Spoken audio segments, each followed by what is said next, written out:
नमस्कार. महालाईव्हच्या या बातमीपत्रात मी यादव लोकडे आपलं स्वागत करतो. पाहूयात आजच्या ठळक घडामोडी.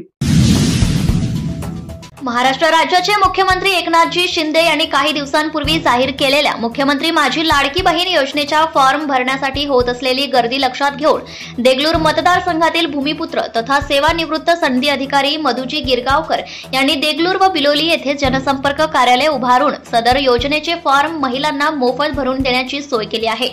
यामुळे महिलांना फॉर्म भरण्यासाठी योग्य ठिकाण मिळाले असल्याने मधुजी गिरगावकर यांच्या सामाजिक उपक्रमाचे कौतुक केले जात आहे.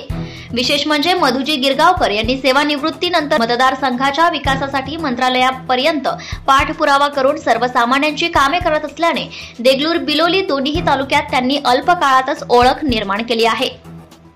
मी शासकीय सेवेमध्ये अधीक्षक अभियंता या पदावर कार्यरत होतो. त्याचबरोबर माननीय गुलाबराव पाटील साहेब यांच्याकडे ओळखी म्हणून त्याआधी माननीय श्री सदाभाऊ खोत साहेब यांच्याकडे देखील विशेष कार्य अधिकारी म्हणून काम केलं.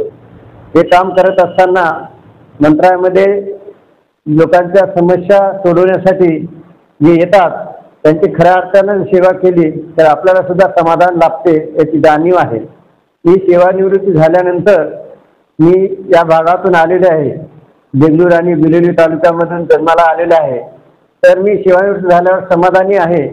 पण सेवानिवृत्तीनंतर या समाजाच्या ऋणातून आपल्याला थोडीशी उतराई होता यावी या दृष्टिकोनातून यापुढे मी या भागाचा समाजसेवा करण्याचं मी निश्चित केलेलं आहे.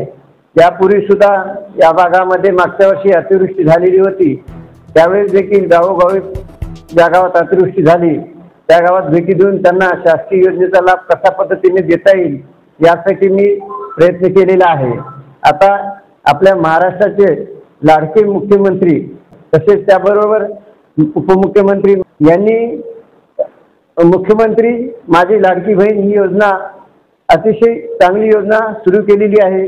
त्यामुळे ग्रामीण भागामध्ये गोरगरीब अतिशय ज्यांचं जीवन महिला हे घर चालवतात परंतु त्यांच्याकडे आर्थिक परिस्थिती जिकिरीची असल्यामुळे त्यांच्या घराच्या समस्या सोडवल्या जात नाही. त्यामुळे दलित शोषित गोरगरीब 18 पगड जाती 12 बलुतेदार त्याचबरोबर इतरही समाजामधील गरीब महिला यांच्या खूप मोठ्या समस्या ज्या असतात त्या सोडवण्यासाठी त्या निधीचा निश्चितपणे त्यांना फायदा होईल.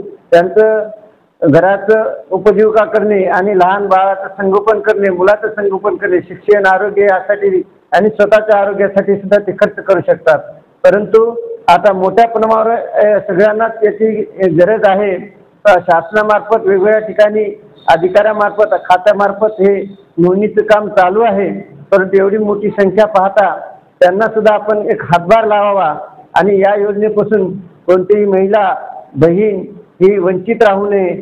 अतिशय टोकातल्या गरीब महिला व्यक्तीपर्यंत बहिणीपर्यंत भगिनीपर्यंत आईपर्यंत ही योजना पोहोचली पाहिजे आणि त्यांच्याकडे जाऊन स्वतः भेटून हे नाव नोंदणी करून ऑनलाईन मोफत नाव नोंदणी करण्याचं काम आम्ही या ठिकाणी सुरू केलेलं आहे. देगलूर तालुक्यासाठी या ठिकाणी या रामपूर रोडवरती या ठिकाणी कार्यालय सुरू केलेले आहे. त्याच पद्धतीनं बिलोली येथे देखील नरसी रोडवरती कार्यालय चालू केलेले आहे. प्रत्येक कार्यालयामध्ये आवश्यक त्याप्रमाणे 5-5 डाटा एंट्री ऑपरेटर ठेवण्यात आलेले आहे. आलेल्या महिलांचे भगिनीची नाव नोंदणी लगेच करून घेतली जाते. जर गर्दी झालेली असेल तर त्याची फॉर्म नोंदणी सांभाळून ठेवून नंतर त्यांची नोंदणी केली जाते. या दृष्टीनं या माननीय मुख्यमंत्र्यांनी जी योजना चालू केलेली आहे त्याचा लाभ या गोरगरीब महिला भगिनी पोहोचावी हाच माझा याचा हेतू आहे.